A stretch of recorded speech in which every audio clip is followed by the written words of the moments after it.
Okay, everyone, welcome to Chapter 7. This is a chapter on microbial nutrition, ecology, and the growth of microorganisms. We only have 3 sections in here. The first section covers basic nutrition, what do they eat, how do they absorb their foods. Then we get into environmental factors that influence microbes, oxygen content, and then the study of the growth, which is some math. So this is kind of some heavy information, and so we'll take our time. And remember, these ones for chapter 7, 9, 11, and 12, I'm recording these at home off of my laptop. And because I'm using this program called Kaltura, I can only do 15 to 20-minute chunks at the most. So we might have a lot of videos because I think this might take a while. Okay, so let's start with nutrition. This is section 7.1. You're all familiar with basic nutrition. Nutrients are acquired from our environment. They're used for things like metabolism, growth. We all know that. And we all know any living thing requires the basic elements. Where it's interesting with microbes is the source. We go out and we eat plants and animals, but microbes can also eat those things. But they can eat rocks. They can eat caffeine. They could eat volcanic ash. So they have a lot of interesting sources. And then depending on the microbe, how much it needs, the different forms, all of that can be different. But we all, no matter if we're a microorganism or if we're an animal or a plant, we all need essential nutrients. So anything with the word essential in front of it, we could say an essential amino acid, an essential lipid. That word essential is telling you that it must be provided to the organism. They cannot produce it themselves. So they don't have the basic materials or enzymes, whatever it may take to build it. You have to eat it, ingest it. For a microbe, we're talking about some basic elements.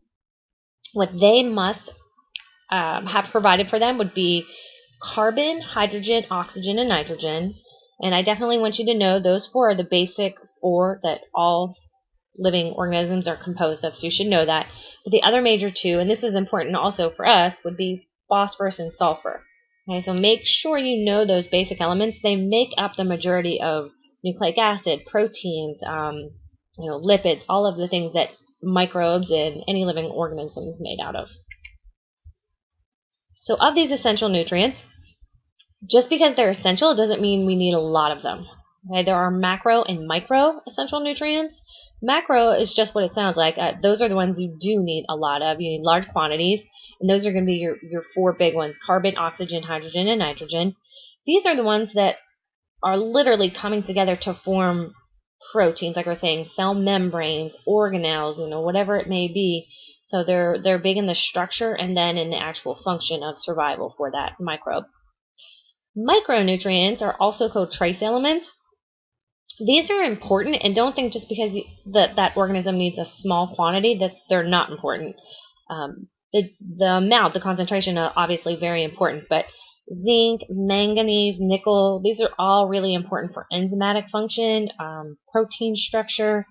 So these ones, the concentration is so important because if you don't have any of these, that organism is going to die. If you have too much of these, that organism is going to die. So you really have to watch the balance. Another classification of our nutrients would be inorganic versus organic. If you've had OChem, then you already know an organic molecule is defined as anything that has carbon and hydrogen. And that's pretty easy to remember. So just now apply that to nutrients. An inorganic nutrient is going to be any kind of simple molecule that doesn't have carbon and hydrogen. So we'll be talking about minerals in the Earth's crust, in water, in our atmosphere, gases. Microbes can use all sorts of interesting elements from these places. Metals, and their salts. If you remember, what the heck is a salt? That's an ionic compound. Or think of sodium chloride. That's a salt. CO2, oxygen, magnesium sulfate, ferric nitrate, sodium phosphate. I'm not going to ask you all those to memorize those. Okay, I'm just giving you examples, but no, you don't have to memorize those. Our organic nutrients are going to be anything with carbon and hydrogen. They're usually a product of living things. So these are going to be our carbohydrates, our proteins, lipids, nucleic acids. That's our 4 major biological molecules. Then also includes vitamins. So where are we going to get these essential nutrients if we're a microorganism? In their most basic form, these elements are just existing in the environment in inorganic reservoirs, and most microbes can use that.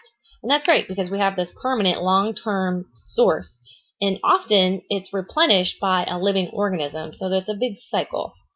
The next few slides, what we're going to do is go through those major elements that we just mentioned and talk about where the major source is for microorganisms. Okay, the big one, of course, is carbon. We said that the majority of the carbon compounds involved with structure and metabolism, we said, are organic, and that would, again, be things like our proteins, our nucleic acid, our lipids. Organisms that are categorized as heterotrophs are ones that must get their carbon source in an organic form. Okay, they're dependent on another life form because life forms produce the organic compounds. We would be considered a heterotroph. We have to eat something else in order to get our carbon. And of that category would be, again, those four basic biological molecules: proteins, carbohydrates, lipids, and nucleic acid.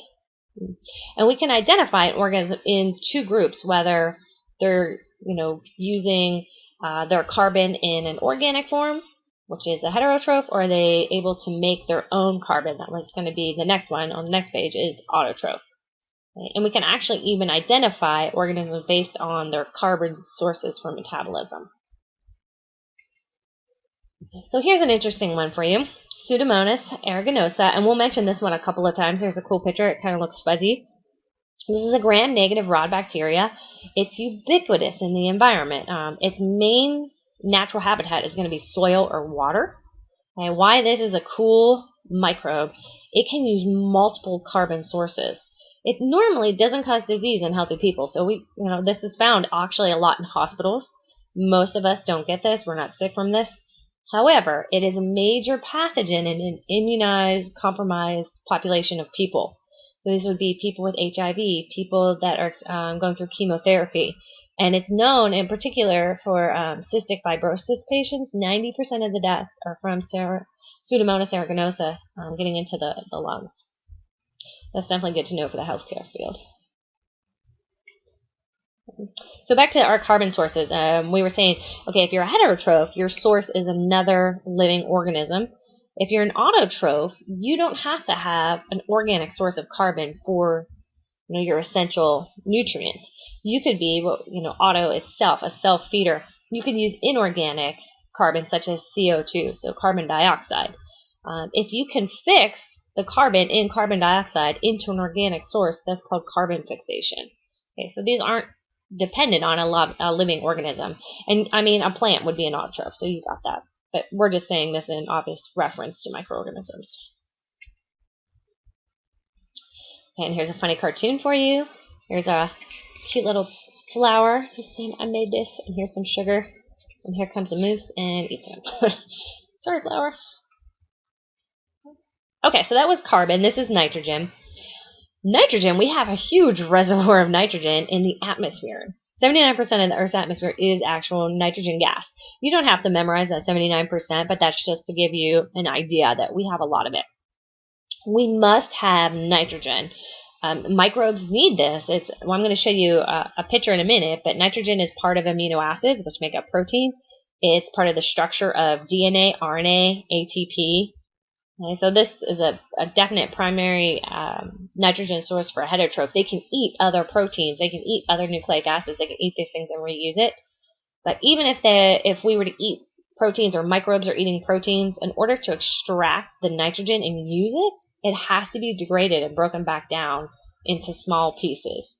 Okay, you can't just eat, an organism isn't going to eat, an amino acid and then just use all the parts of the amino acid as it is. It usually breaks it down. Okay, some inorganic sources. Sorry, let's just say sources, not courses. And that's going to drive me crazy, so we're going to fix it. There we go. Okay, so some inorganic sources. There we go. So nitrates, nitrites, and ammonia. And again, I was saying there's some bacteria that can actually fix nitrogen into a usable form, which is called nitrogen fixation. Boy, I'm all over the place with this, aren't I? There we go. Now I'm happy. Sorry. At least I caught it, right? Okay. So this was a picture I wanted to show you. We said why nitrogen is so important. This is the basic structure of an amino acid. Here's the nitrogen. It's part of the amino group. So, I mean, it's part of all of our structures of proteins. And I keep saying ours, but of course, I also mean in reference to microbes. This is a DNA base, like guanine, and you can see in we call this a nitrogen ring because there's nitrogen composed in the ring. The rest of what you're not seeing would be carbon. And then here's ATP. So ATP is basically a nucleic acid with extra phosphates, but here's your ribose, and then here's adenine, which again is nitrogen base. So for nitrogen, we have to convert nitrogen into ammonia, and then it enters the cell. And then it's going to be combined into amino acids or whatever other compounds. Oxygen. We need oxygen for structural and enzymatic functions of the cell. You can get oxygen for anything: carbs, lipids, nucleic acids, proteins. So if a microbe is already eating those things, they're knocking out, they have carbon, they have nitrogen, they have oxygen. So that's a good source.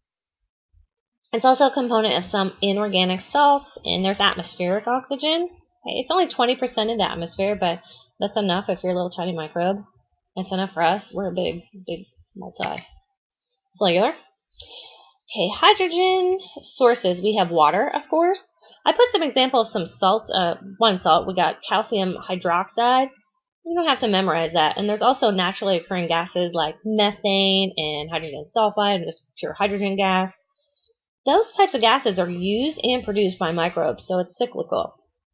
You know, hydrogen is pretty important. We know that when we talk about pH, remember that means the power of hydrogen. We're actually counting the concentration of hydrogen ions in, say, a cell or in the environment. So having a hydrogen source is really important for maintaining that pH. It forms hydrogen is part of the reason we're able to have hydrogen bonds between molecules. It forms the hydrogen within an actual molecule, creates polarity, and then that creates our hydrogen bond. Okay, and then we have a source of free energy and oxidation. We're not going to get into cellular respiration very much, but in different forms of respiration, we use hydrogen atoms as a source, electron source, and that becomes our energy source. Phosphorus are also phosphate sources. The main one is our inorganic phosphate, which comes from phosphoric acid. And no, you don't have to memorize these molecular formulas. They're in there for you chemistry whiz kids. These are found naturally in rocks and oceanic mineral deposits. Again, phosphate's very important in nucleic acids and ATP, and I put the picture back down here. You can see the phosphate here and the phosphate here. Also coenzymes, so I don't know why that's blinking, such as NAD+, which is in aerobic respiration. And we know ATP, or I'm sorry, not ATP, but nucleic acids are essential for the genetic capability of a cell or virus to pass on their genes. Sulfur sources, these ones are all through rocks, sediments. This is important for vitamins, amino acids, 2 amino acids actually, methionine and cysteine. So here I put methionine, you can actually see the sulfur. Here's a vitamin B1, you can see the sulfur in there. The sulfur is important because it helps form disulfide bridges, and that determines the shape or the structure of a protein. For example, if you have curly hair, you have a lot of disulfide bridges. If you're going to heat your hair up or use a chemical, you can break those bonds and straighten your hair. But you might go outside and you're in, say, humidity, and the water gets back into your hair and it reforms those disulfide bridges. So you can thank the humidity for bringing your curls back. Okay, let's just check our time real fast to see if we're okay on this. We are. Okay, I'm going to keep going.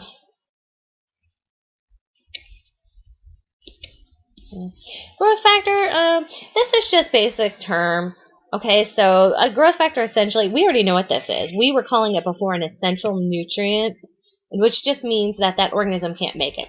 So I just want you to know there's another word for it. Sometimes in journals or in textbooks you'll just hear growth factor, but essentially all that is an essential nutrient that it could be an amino acid, it could be a vitamin, that organism can't make it. Now we're switching gears a little bit. We had previously put our organisms into 2 categories based on their carbon source, right? So either they use inorganic carbon or organic. Now we're going to expand on that and say the energy source. So we're going to have phototrophs and chemotrophs. A phototroph, obviously you're familiar with photosynthesis. That would be a microbe that uses the sun for an energy source and photosynthesizes. Chemotrophs are microbes that use energy from chemical compounds. They don't use sunlight. And so it's the energy source that they get it for. We're a chemotroph, right? We don't use sunlight. We have to eat some kind of other source for energy.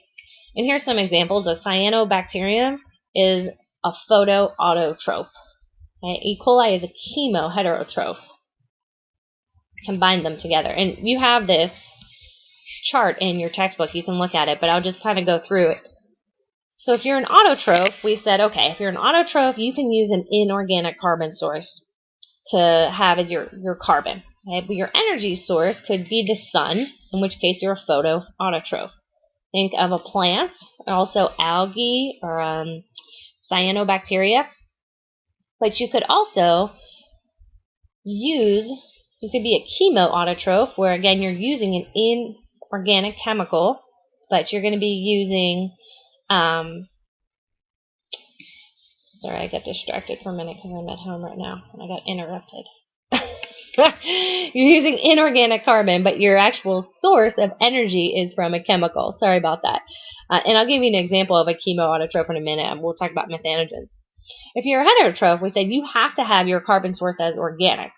So this gets a little confusing, but there is a photoheterotroph, like you could be a photosynthetic bacteria. So you're using the sun for your energy source, but the carbon you use must come from a living organism, an organic source. You can't use carbon dioxide, for example, as your carbon to make a sugar. The chemoheterotrophs, which are down here, that's us, essentially. We are a chemoheterotroph. We cannot make, we're not using the sun as our energy source. We use a chemical source, and it has to be organic. So that's a chemoheterotroph. In the microorganism world, we're talking about organisms like fungi and bacteria. These are our decomposers. So we're going to break that even further into parasites and saprobes, but we'll get to that. Okay, so back to our photoautotrophs. We said, okay, they use energy from the sun. They're going to transform it and use it for cell metabolism, which would be to make sugars, which they then use to make ATP. So they can use that. They can make molecules that they use, and of course, heterotrophs also use those sources because we eat photoautotrophs. And they're basically the bottom of the food web for the most part. Chemoautotrophs, we said, okay, you're going to use an organic compound for your energy, but inorganic compounds as your carbon source. Okay, so that's your auto part, still inorganic, but the chemo part is your energy source. An example would be a lithoautotroph. Okay? They don't require sunlight, and they don't need organic nutrients. So they can use everything inorganic. Essentially what they do, these guys are really cool. They take electrons from an inorganic molecule and then attach them to carbon dioxide and hydrogen and create their molecules. So here's an example, methanogens. These are chemoautotrophs. They produce methane, which is CH4, from a hydrogen gas and CO2.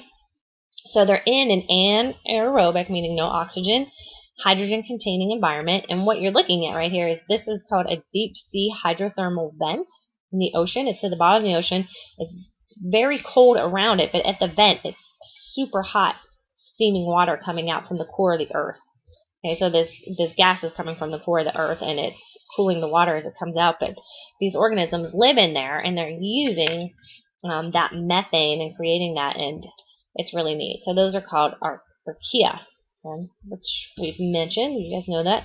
And just a fun fact, this was the first research that I did when I was your age. When I was in undergrad at Penn State, the first lab I ever worked in was a deep-sea hydrothermal vent lab. It wasn't that exciting. I basically measured gills on worms, but, it was a start. Okay, so chemoheterotrophs. We said these ones, they have both their carbon source and their energy source from an organic molecule, like us. So there are plenty of microbes that do this too.